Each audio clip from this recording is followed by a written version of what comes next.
하나님 말씀은 마태복음 6장 9절 한 절만 보겠습니다. 그러므로 너희는 이렇게 기도하라. 하늘에 계신 우리 아버지여, 이름이 거룩히 여김을 받으시오며. 아멘. 네, 오늘 이 말씀은 어제의 말씀에 이어서 어제 예수님이 기도에 대해 말씀하시는데, 이방인과 같이 중언부언하지 말고 사람에게 보이려고 기도하지 마라 하면서 이 배제와 인식과 신뢰의 단계, 너희 아버지께서 다 아시느니라. 거기까지가 이 기도에 대한 소극적인 이 진술이라고 할 수 있습니다. 그래서 이 8절에서 너희 아버지께서 너희에게 있어야 할 것을 다 아시느니라 하시면서 이제 9절 오늘 말씀에서 예수님이 주기도문을 말씀하세요. 그러므로 너희는 이렇게 기도하라 라고 하면서 적극적인 진술이죠. 기도를 그러면 어떻게 해야 할지를 우리에게 말씀하는 내용입니다. 여러분, 기도 매일 하고 계신가요? 기도는 인간 영혼의 가장 숭고한 활동이라고 우리가 말할 수 있습니다. 그리고 기도는 우리의 영적인 상태가 어떤지를 시험하는 하나의 방편이 될 수 있죠. 또한 기도는 이 가장 어려운 것이라고 할 수 있습니다. 어거스틴은 말하기를 기도는 노동이라 그랬습니다. 기도는 참 어렵습니다. 기도를 저는 설교자로서 설교는 매일 할 수 있어도 기도를 설교만큼 그렇게 많은 시간을 들여서 할 수는 없을 것 같아요. 그만큼 기도라고 하는 것은 우리의 영적인 상태, 이 상태가 어떤지를 보여주는 것이라고 할 수 있습니다. 자, 그러면서 예수님이 여기에서 너희는 이렇게 기도하라 라고 하십니다. 그래서 이 말씀 안에는 기도의 모든 것들이 다 포함되어 있다는 것을 보여주죠. 이 짧은 몇 절 안에 기도의 장황한 분량들이 다 포함되어 있다라고 하는 것은 우리 주님이, 예수님이 메시아이심을 또한 증거하는 그런 내용이라고 할 수 있습니다. 자, 기도를 시작하는데, 그런데 예수님이 기도의 제목들을 말씀하시기 전에 가장 먼저 하는 게 있죠. 첫 번째가 무엇이죠?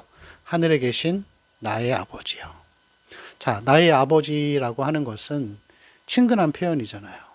어제 제가 말씀드린 것처럼 아버지라는 이 표현 안에는 하나님이 우리의 모든 것을 다 알고 계신다라는 것을 의미하는 것입니다.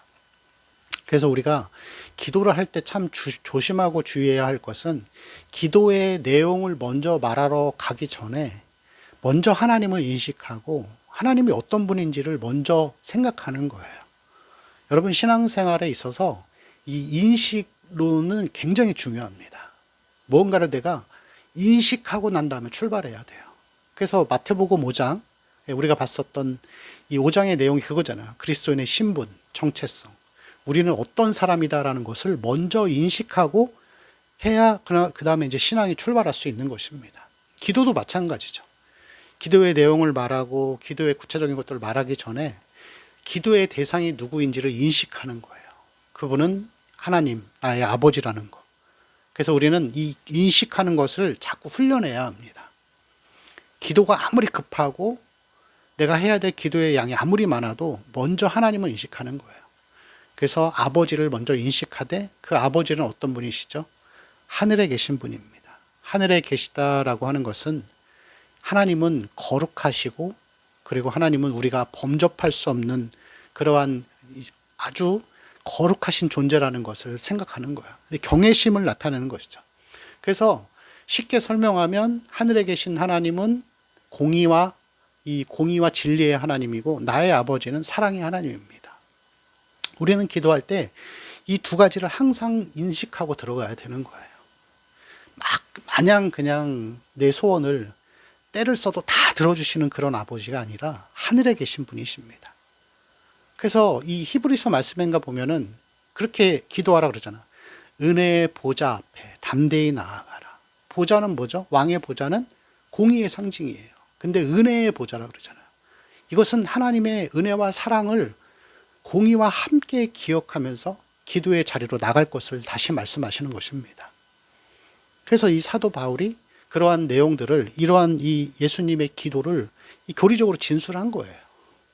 자, 그래서 이제 기도를 시작하는데 너희는 이렇게 기도하라 라고 하신 후에 가장 먼저 나오는 기도의 제목이 무엇이죠? 하늘에 계신 우리 아버지여, 이름이 거룩히 여김을 받으시오며.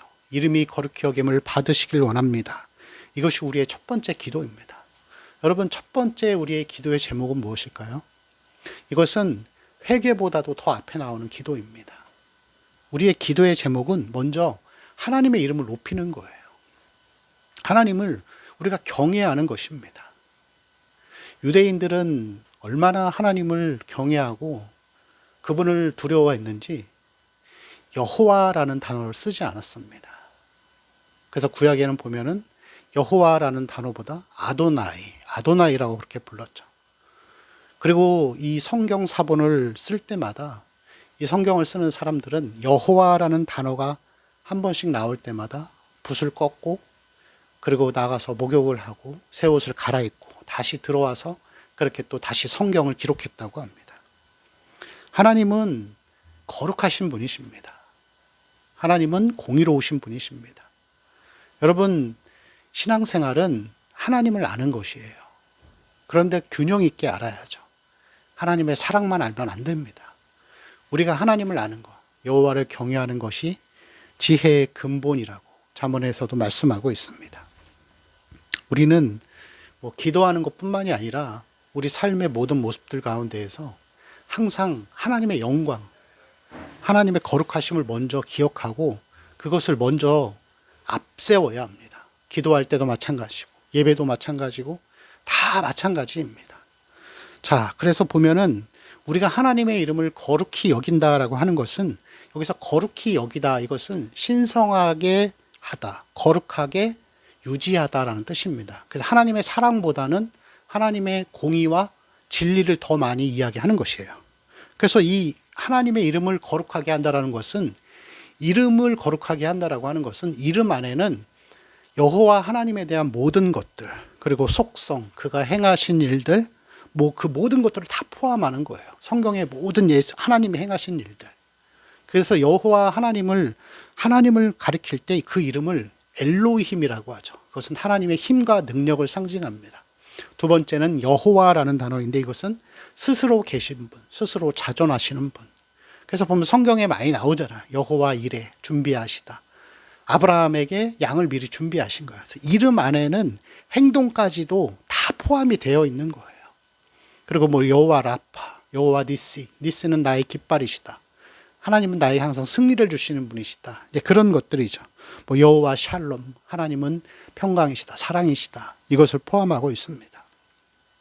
우리는 우리의 신앙생활에 있어서 이 제일 중요한 부분이 하나님의 영광을 나타내는 것입니다.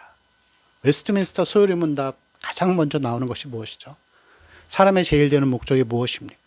하나님을 영화롭게 하고 영원토록 그를 즐거워하는 것입니다. 이것은 우리의 신앙생활의 전부이고 첫 번째이고 가장 우선순위입니다. 우리의 기도 제목을 아뢰는 것도, 우리가 어떤 봉사를 하거나 아니면 어떤 신앙생활을 하는 데 있어서 예배 역시도 가장 먼저 하나님의 영광이 제일 먼저 나오는 것이에요. 제 유튜브 보시면은 아시겠지만 항상 이 샵 쓰고서 첫 번째가 하나님께 영광입니다. 어떤 목사님께서 이제 그런 말씀을 한번 하시더라고요. 교회가 하나님의 영광보다 사람의 업적을 중요시 여기는 순간 그 교회는 끝이다. 그 끝이라는 표현이 영적인 생명이 없어지는 거죠. 교회는 하나님의 영광을 위해서 존재하는 곳입니다. 예배를 드릴 때에도 여러분 잘 생각해 보세요. 우리가 성도들이 찬양을 드리죠. 주일날 찬양을 드리는데 이 찬양의 가사가 사람을 위로하는 찬양인지 하나님께 영광을 드리는 건지를 잘 한번 분별해 보세요. 물론 여러분, 사람에게 은혜를 주는 것도 나쁘다라는 게 아니에요. 이런 것들이죠. 하나님은 너를 지키시는 자, 이렇게 그런 찬양 좋아하시잖아요. 눈을 들어 산을 보라, 나를 도우시는 분. 그러면서 하나님을 통하여서 내가 어렵고 힘든 상황에 있지만 위로를 받고 도움을 받는 거예요. 그것도 좋아요. 하나님이 그거를 나쁘다라고 말씀하시는 게 아니에요. 근데 이 하나님께 높이는 찬양들은 주로 어떤 거가 있을까요? 이 찬송가도 보면은 앞쪽에 가장 먼저 나오는 찬양들이 하나님을 높이는 찬양이에요. 그래서 일부러 그렇게 배치를 한 것입니다. 하늘에 가득 찬 영광의 하나님을 높이는 거예요. 그럼 여러분, 우리가 드리는 예배 가운데에서는 이 비율이 어떻게 되는지를 잘 한번 분별해 보시고 평가해 보시기 바랍니다. 우리가 드리는 예배가 정말 여러분 하나님을 높이는 예배입니까? 하나님을 기억하고 하나님 나라를 위해서 하는 그런 말씀이고 또한 예배인지 찬양인지.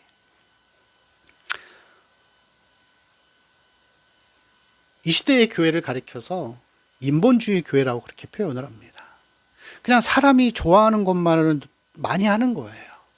하나님을 높이고 하나님의 영광을 높이고 예수 그리스도를 기억하고 그 십자가를 생각하고 그런 것들이 없이 그냥 그렇게 사람에게 위로가 되고 평화가 되는 그런 것만을 말하기 시작하면 사람은 많이 모일지 모르고 헌금은 많이 들어올지 몰라도 하나님의 영적인 생명은 있을 수 없습니다.